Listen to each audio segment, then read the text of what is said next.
আমরা একটা টাইমে বাংলা মুভি দেখতাম শুধুমাত্র মুভিকে সাপোর্ট করার জন্য, বাট এখন স্টোরি লাইন, সিনেমাটোগ্রাফি সবকিছু এত ভালো হয় আমরা মুভি দেখতেই আসি।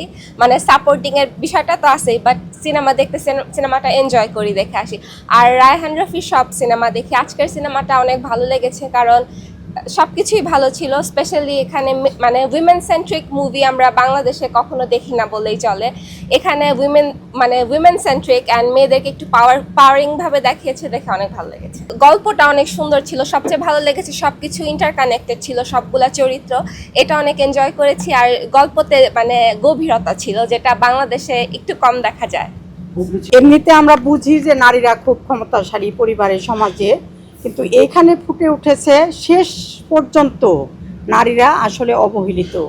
আর সমাজে এরা নাগরিক হিসাবে যে 2 নাম্বার নাগরিক হিসাবে গণ্য করা হয়, ওইটাও এখানে প্রস্ফুটিত হয়েছে।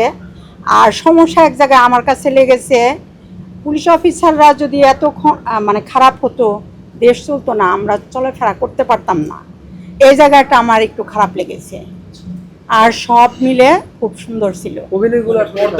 পর্দা যেহেতু আপনার নারী কেন্দ্রিক একটা ছবি ফুটিয়ে তুলেছে, বাস্তবের সাথে সে পর্দা মিলছে হুবহু মিল আছে। বাস্তব তো আরো কঠিন, নারীদের জন্য বাস্তবতা আরো অনেক বেশি কঠিন, যেটা আসলে সিনেমা আনা সম্ভব না কখনো, যেটা আমরা ফেস করি পরিবার বা সমাজে। আর দেখানো হয়েছে এতটুকুই সম্ভব, এর বাইরে তো নারীদের আর কি দেখাবেন। এরকম নাটক সিনেমা আমাদের দরকার, তাহলে আমরা জানবো, আমাদের পরবর্তী প্রজন্ম জানবে। আমি যেটা গভীরভাবে অনুভব করব, আমাদের সন্তানরা এই সিনেমার মাধ্যমে জানতে পারবে আমরা নারীরা যে অবহেলিত, নিগৃহীত।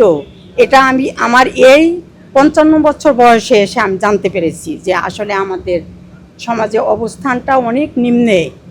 জীবনের একটা ভেরি ইম্পর্টেন্ট দিন, ঈদের দিন, আমরা সিদ্ধান্ত নিলাম যে আমরা সিনেমা দেখতে আসব এবং এই পরিচালকের, কারণ আমরা এর আগেও সিনেমা দেখেছি, যেমন হাওয়া, পরাণ, সুড়ঙ্গ, আমাদের দারুণ লেগেছে। বিশেষ করে পরাণ তো এক্সিলেন্ট ছিল, সেই সূত্র ধরেই আজকে আসা। তো সিনেমা দেখে আমাদের ওভারঅল ভীষণ ভালো লেগেছে বলা চলে। আর এই যে অভিনয়ের কথা বলবো, নারী চরিত্র, আমরা সাধারণত জি বাংলায় দেখি নারী চরিত্র কেন্দ্রিক সব কিছু, বাংলাদেশে তো আসলে সব কিছুই পুরুষ কেন্দ্রিক হয়, কিন্তু এই সিনেমায় নারী কেন্দ্রিক এই সিনেমাটাতে আমরা রেশমাকে পাখি হয়ে উঠতে দেখলাম, এবং পাখি চরিত্রটা দারুণ রোমাঞ্চিত ছিল এবং আমাদের কাছে ভালো লাগার মতো ছিল। তো এই সিনেমার মধ্যে মেসেজ যেরকম যে একটা নারী ইচ্ছে করলে আসলে আলোড়ন সৃষ্টি করতে পারে, সমাজকে ঘুরিয়ে ফিরিয়ে দেখাতে পারে। তো পাখি সেরকমই একটা চরিত্র ছিল, পাখি সুন্দর দেখাতে পেরেছে এবং আমরা ইমপ্রেস। শুধুমাত্র ঢাকার এই অভিজাতিগুলোতে এই সিনেমাগুলো না রেখে আমার মনে হয় যে মফস্বল শহরে যে সিনেমা হলগুলো আছে সেখানেও দর্শককে টানার জন্য মনে হয় একটু এগিয়ে আসা উচিত।